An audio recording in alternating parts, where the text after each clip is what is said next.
Chief justice قاضی فائز عیسیٰ آج retire ہو جائیں گے۔ سبکدوش چیف جسٹس کے اعزاز میں الوداعی فل کورٹ ریفرنس، ہو سکتا ہے بے پناہ فیصلے غلط کیے ہوں، چیف جسٹس کا خطاب۔ جسٹس منصور علی شاہ، جسٹس منیب اختر، جسٹس عائشہ، جسٹس ملک شہزاد اور جسٹس اطہر من اللہ کی فل کورٹ ریفرنس میں عدم شرکت۔ چیف جسٹس نے مہمانوں اور شرکت نہ کرنے والوں کا بھی شکریہ ادا کیا۔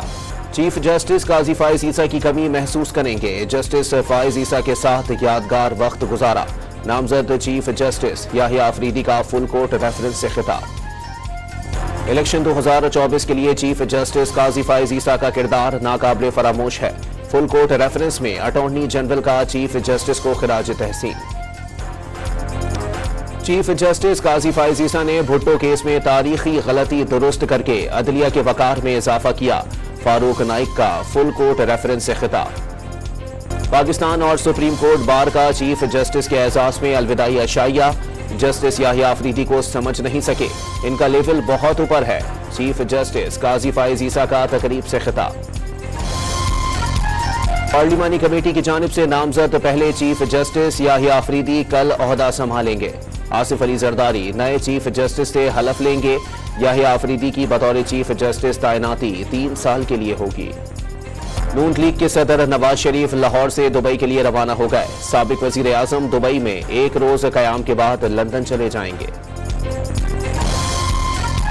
بشرا بی بی کی طبیعت ناساز، انفیکشن کی وجہ سے کان سے خون آ رہا ہے۔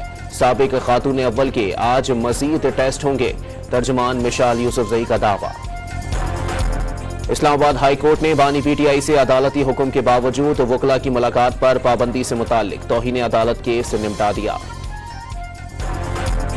پاکستان نے آئی ایم ایف سے $1 ارب فنڈنگ کی باضابطہ درخواست کر دی۔ معاشی دباؤ سے نکلنے کے لیے تقریباً $1 ارب کی معاونت درکار ہے، وزیر خزانہ کی غیر ملکی ایجنسی سے گفتگو۔ پاکستان اسٹاک مارکیٹ میں نیا ریکارڈ قائم، کاروبار کے دوران 1100 سے زائد پوائنٹس اضافے سے 100 انڈیکس 90,000 کی ریکارڈ سطح عبور کر گیا۔ اور پنڈی ٹیسٹ میں انگلینڈ کے خلاف پاکستان کو مشکلات، دوسرے روز کھانے کے وقفے تک 7 بیٹسمین پویلین لوٹ گئے، سعود شکیل کی ذمہ دارانہ بیٹنگ۔